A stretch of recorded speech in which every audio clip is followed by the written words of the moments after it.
These blues in my pocket, I look like a crip. Shit was crazy, growing up like 80, came up off a zip, gon' go out blazing. Nigga try to play me, I'm coming off the hip.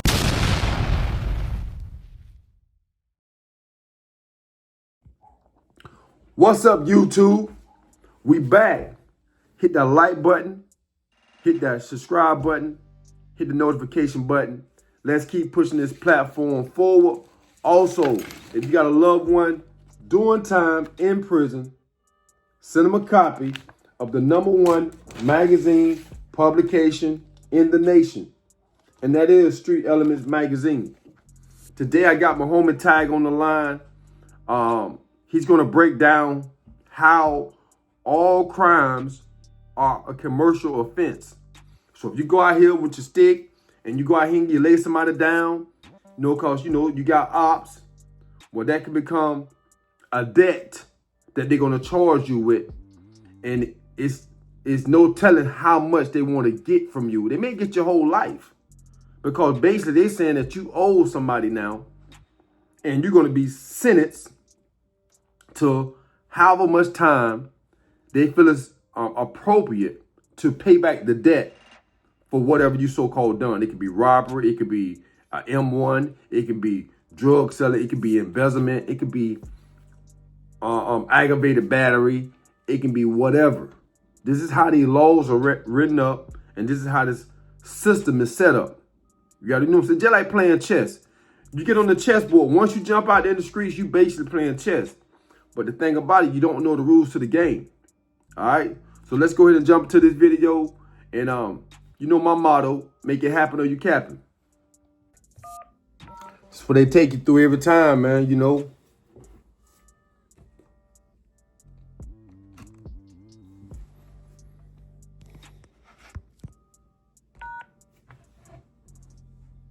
Please hold while we process your credit card payment.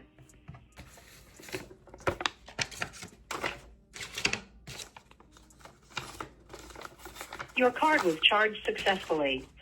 This call is from a correction facility and is subject to monitoring and recording. Thank you for using Global Tellink.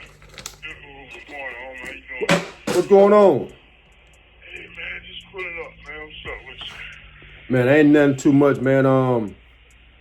Just probably about to leave not too long ago, but shit, I seen you call, so I said let me go in and answer this. Maybe we can chop it up a little bit, Yeah, man. Where you finna go, to the hood? I'm finna go over there and check on this spot over here I'm working on, and then I'll probably go do run a little errands, man. A couple of errands, Yeah. Yeah. You ain't been over the other side yet, huh? Nah, I talked to him though. Yeah, what you talking about? Oh, you wasn't talking about nothing? Yeah, doing better now? Yeah. He doing better now. Good. Yeah, he doing better now. Man, you must be on want somebody. You ain't been around now. Man, I got other shit going on, man. That shit tied up. I ain't, you know what I'm saying? Yeah, I got other shit going on, man. Tied right there. I go around there and get it from if I need it. You know what I'm saying? Yeah. I was just trying to get man, that's all, bro. Yeah. But shit, last time we was talking, man, a lot of people want to know, man, about all crimes are commercial, and they want to know a little bit more on how you can break that down so they can really understand what you mean when you say all crimes are commercial, and then how when you commit a crime, they transfer that incident into a debt, and then that debt become a lien or a mortgage against your body, right? Right, it becomes the judgment becomes a lien, and a lien basically attaches to personal property, which is your body, and based on that, they attach these judgments together to create what you call just a mortgage-backed security. That's pretty much what's fun and everything. So I got a question for you. So since you say all crimes are commercial, just say for instance, an individual go out and commit an armed robbery, right? Right. that become a commercial offense after they commit that crime, right? It's commercial crime. It's just that's what a crime is. It's like a crime is like a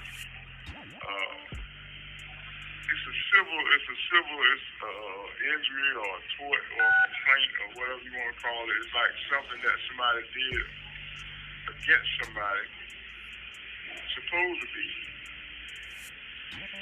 That'll make it a tort. However, when you come to the criminal thing, what's happening is that they're saying, gee, it's hard to explain if you don't have the background. We try to take it, we try to get a more definite approach. All right.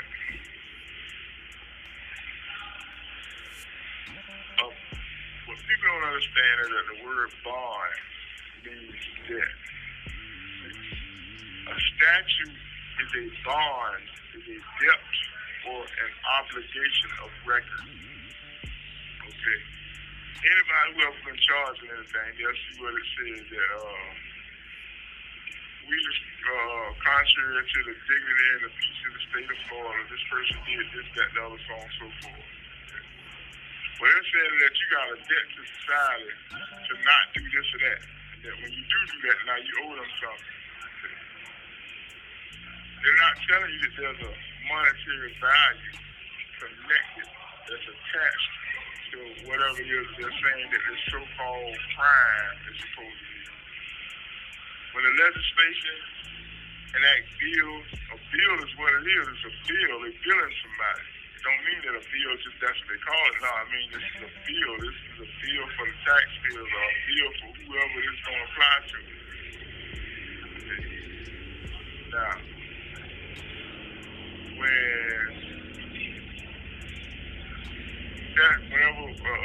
whenever somebody charges something, what's happening now is that the word is what it says. It says charges. Mm-hmm. It don't mean that you can't. We have a problem with trying to make something mean, well, out of ignorance. We'll sit here and try to make something mean something different when it doesn't mean anything different. A charge means a charge. A bill means a bill. So what's supposed to happen is that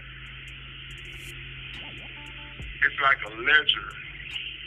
And when you go to the grocery store, they running off your invoice, they running off your grocery bill. Okay. Mm-hmm. An indictment, the grand jury indictment. Well, the mystery behind the indictment is this. Okay, what the grand jury is supposed to be looking at is the agreement that these people have. That there's supposed to be some type of agreement, some type of paperwork or a contract in place between the two parties, between the state of Florida and whoever the other individual is that they dubbed as defendant. Right. Once they do that, they're going to say, okay, this happened, that happened, that happened, okay, and then they're coming up with the bill. Now they're billing this individual. Okay. In a contract, you might say, if this person do this clause, that clause, these terms, these conditions, it's going to be a violation, it's going to cost them, it's going to fine them this much, it's going to be this much for forfeit and all this sort of stuff right here. Boom. Okay. Well, on the flip side, here it is with these so-called crimes.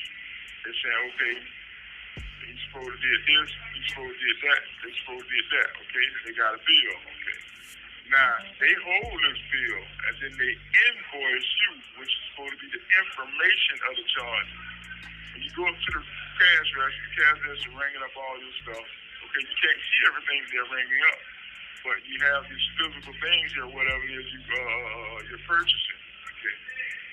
Same thing. When they're ringing you up, all these things they're saying that transpire according to where they define them as crimes in these statutes. Okay. Then these people gonna hand you a receipt in the end, your invoice. Okay, now you know what you've been charged with. Right. And then you know what to pay them. All right. Well, in this particular situation, what they're doing with us is they don't do the indictment, they don't bill you, and they charge you. They're supposed to be invoicing you.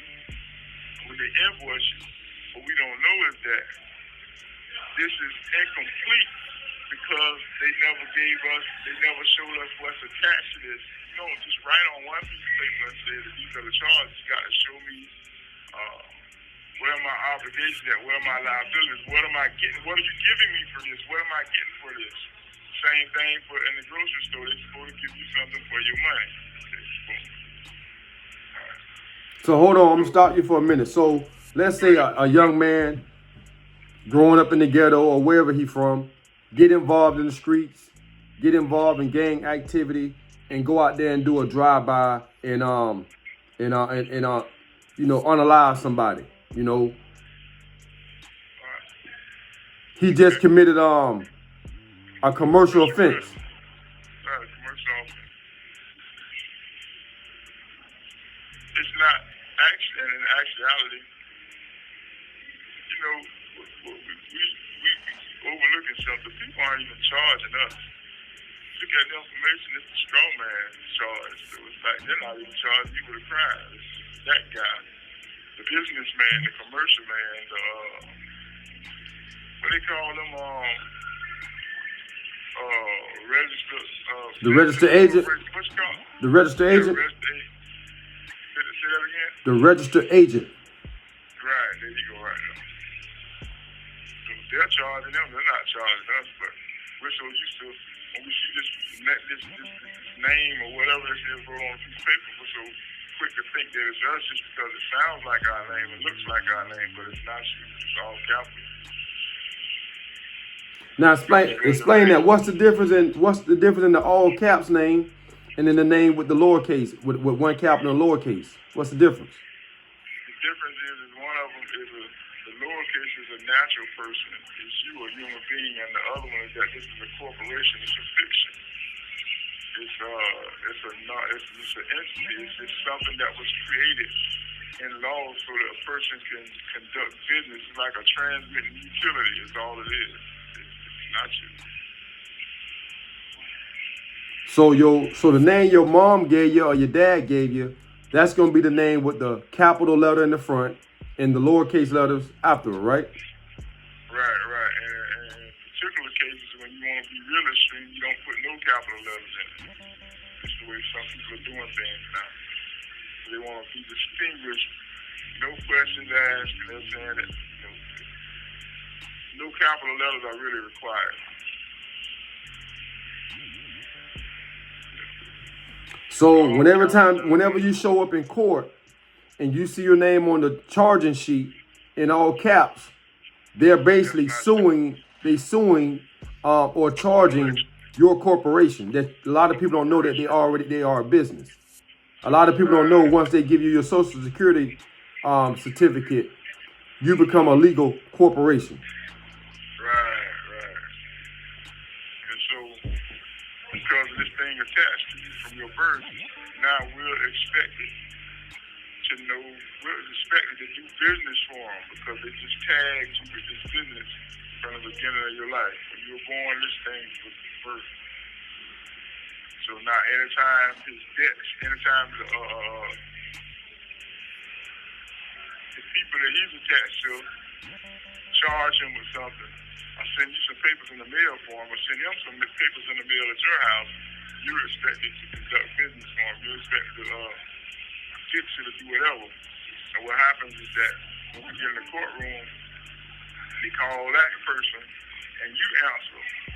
And then they ask you if you understand the nature of the charges, and you say yes.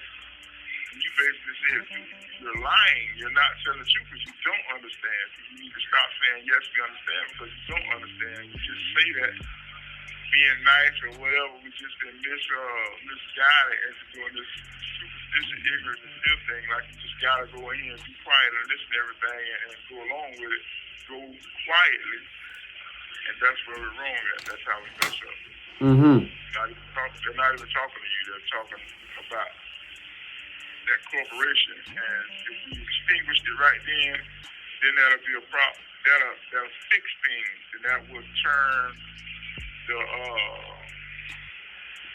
damage that's about to be done, the injury that's about to be done. It'll take it from you you isolate yourself and put it back on the corporation.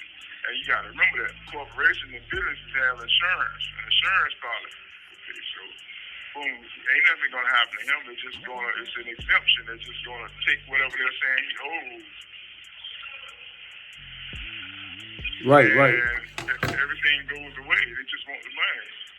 Look, listen, if money wasn't a thing, then there wouldn't be such a thing as a bail bond agency or bail bond agencies. It would be like money couldn't play a factor in getting you in and out of the jailhouse.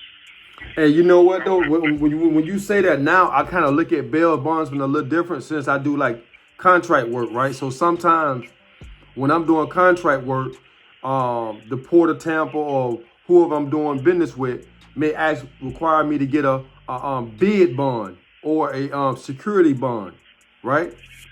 And it kind of sounds the same when I think about it now. When you go to a bail bondsman, basically he's the man in the middle saying that he's going to guarantee that this person pays if they don't comply with the agreement, right? Right. He's going to guarantee that they pay his money right here if you don't comply with showing up. Whatever the agreement is, the agreement could be anything. Yeah, if I don't show up to the project and complete the work like I agreed to do, like say for me, I got a contract with the Port of Tampa. I agreed to service their property for X amount of years, and if I fail to do so, I'm held liable. Right? And the bond company will, issue up the payment or whatever to whoever, right? So it works the same way with a bail bondsman.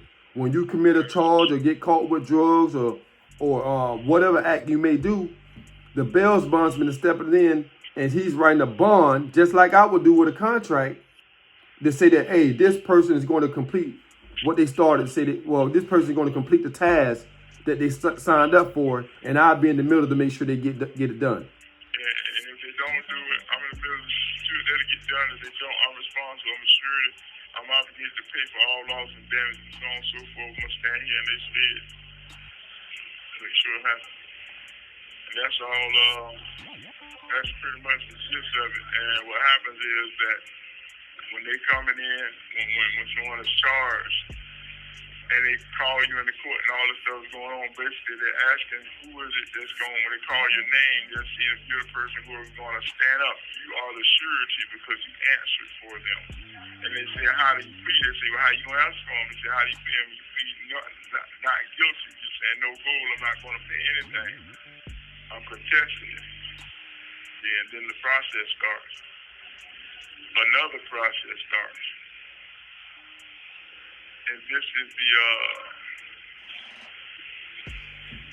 the process where now the presumption, you haven't overcame the presumption that you're that person or that you don't owe them anything. And so now they're just going to answer some questions or get somebody to come in and listen to some things, which the jury, they're listening to a bunch of supposed to be facts. As they listen to them, then they make a factual finding. And this factual finding that they find, basically they're saying that you owe the people money. All this happened, according to this, if this happened, then you're guilty.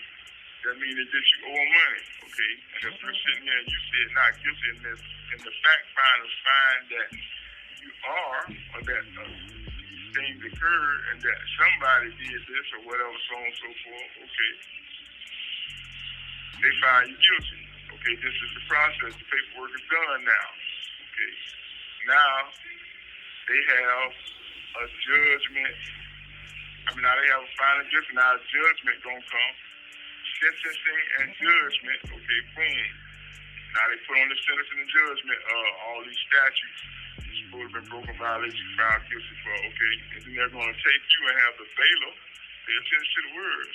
They're gonna have a bailiff come get you and take you over there to the piece of paper where the sentence and judgment and take your fingerprints and attach them to the piece of paper. What just happened was that this bailiff, because the words bailiff, bailiff, and bailiff, look up those words, you'll see that basically the bailiff just handed the sheriff is in possession of the property, and he just handed it over to whoever is saying that you owe them. Okay, and then with the sentencing and judgment, they're going to make a uniform warrant commitment. They're going to take you and this collateral and all this property, and then they're going to ship it off to a warehouse man somewhere where the person is going to hold and keep it in custody until further notice if they're going to redo something or further shoot, or they have to release the property or return the property back to the owner. And you become the property. The physical person become the property. Yes, you are property. You are personal property. And real property. Exactly what you are. And people, human beings, in the Uniform Commercial Code is like household goods. You can be accepted and wrote off as household goods because people are going to use you to clean up and fix up around their house and to do things inside of their house. They got housemen, they got library orderlies, or medical orderlies, just something for household goods. That's what we translate to. Mm-hmm. And you'll be surprised, 2025, new millennium, people think they speak sound every night like kittens and think that, they're free, and actually we're not. You gotta pay attention to what's going on. Not free on either side. It's really kind of like the same. Just a little more privileges than the other. That's all. Right. So, I got a question for you. So, let's say, for instance, somebody does do something to somebody. How are they supposed to go about that if they are somewhat responsible for damages to another person or person property? Well, when it comes to that's where the civil law comes in and tort comes in for injury and damages from one person to something that one person does to the next to hold them individually responsible, liable. That's the word they use, responsible for their actions. As far as see how you going when Dixie slip and fall, going to Roscoe slip and fall. Okay, then you sue Winn-Dixie. Okay, for the injury. Right. Okay, it's the same thing. Somebody walk in your yard and get bit by your dog. They sue you for the dog bite.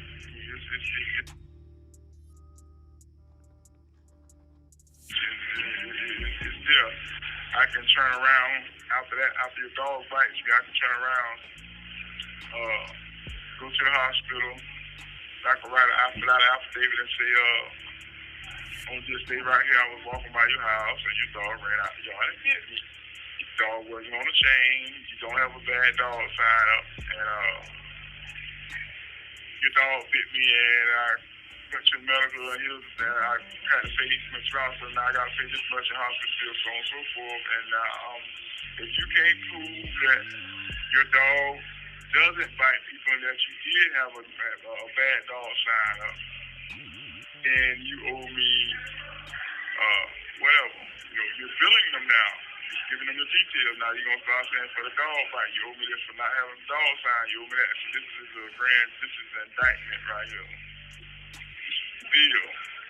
Okay.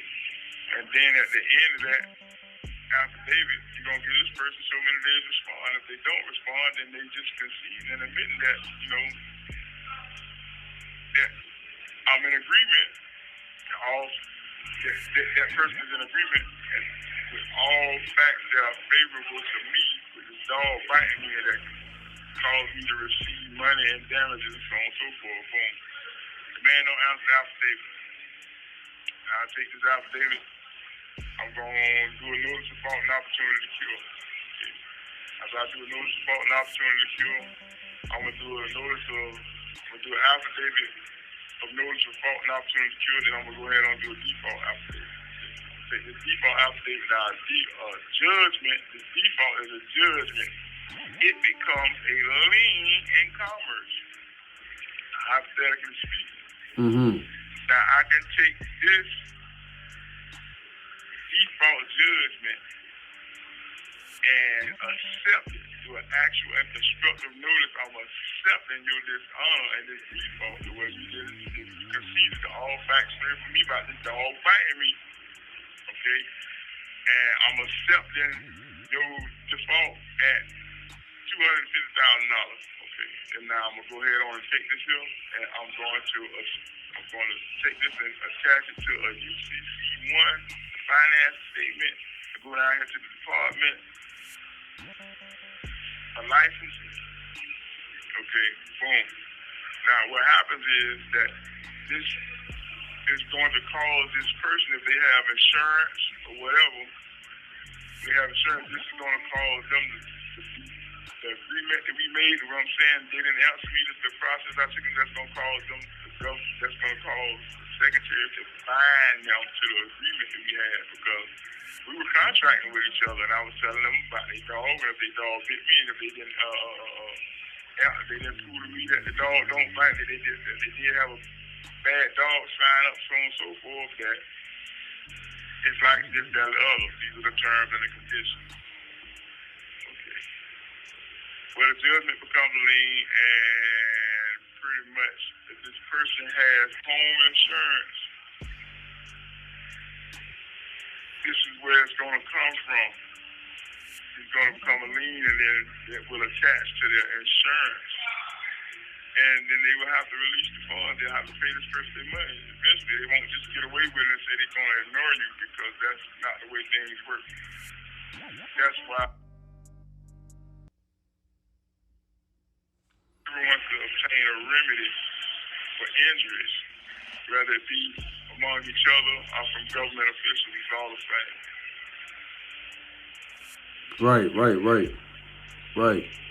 So how can people really prepare for a situation like that if they don't have the information that you telling us about today? How can somebody prepare for this if they out here and they find themselves in a situation where they inside the courtroom?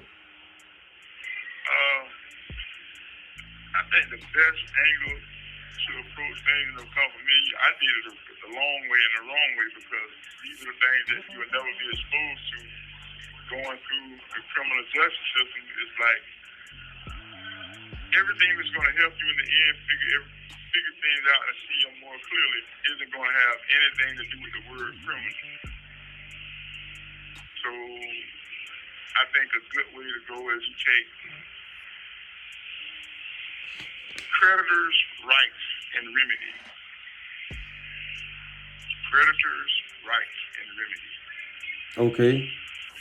If you just take that and Google that, a whole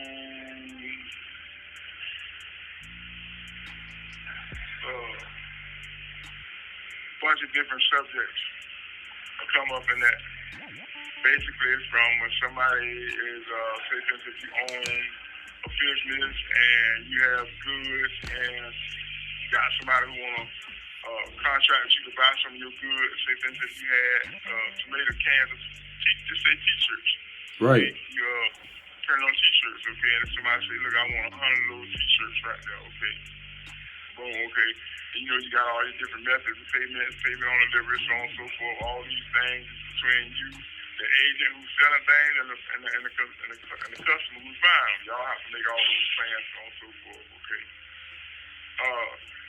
If the customer don't come pick up stuff like he said he was, okay, the creditor has rights and a remedy, okay. There's a way, they have rules on how he can dispose of the clothes or the shirts, or how he can recover for loss, or how he could enforce this person to pay who he was doing the business with. Creditors' rights and remedies. As a matter of fact, if you know somebody that owes you money, man, and you can have them arrested till they pay you. What now? Somebody can owe you money, and they can be arrested until they pay you. Explain that to me. They call somebody can owe you money. Okay, explain that to you. Child support, same thing. People saying you owe them money, you don't want to give them the money. They do a writ to the court for a body attachment. They call that a writ of need seek. They do it in the body attachment. When the judge signs the writ attaches to the person and then they lock this person up and bring them in, and then this person can't get out at least until they pay some of the money they say that they owe, or you finna get something established about what they say you owe, so you start paying one or the other. But they're gonna let you locked up behind that. It's the same thing.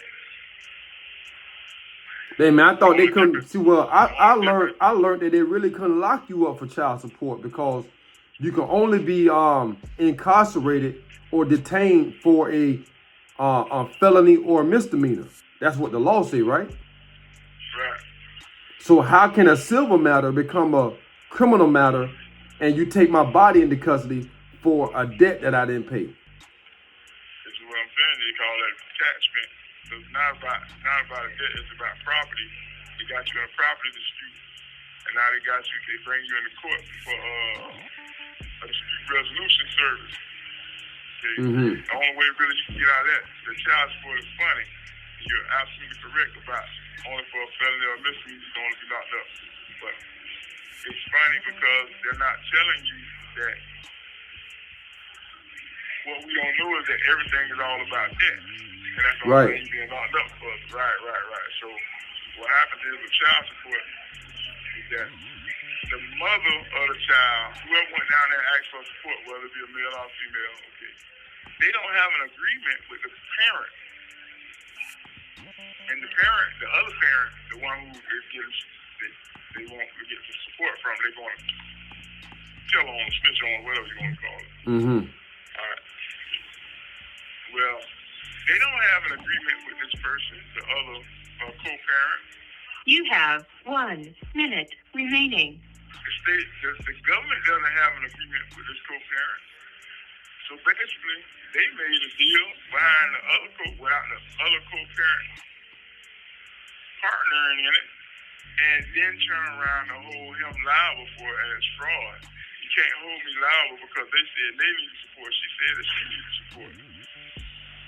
I didn't agree that you would give them support, and I didn't tell you I was going to pay it back if you gave it to them. So don't come telling me that I owe you anything. I don't owe you anything. We never discussed this. Never going to say, but I don't know you. We have no pre-existing nexus between each other, no type of business relationship or contractual relationship with each other. Whatever you got going on with this individual parent, not with me. I have nothing to do with it. And it's amazing how understanding the law of contract and the way real things really work, well, they still have this system going, and people still face so many hardships. It's like they keep pulling the. Thank you for using Global Tel Link.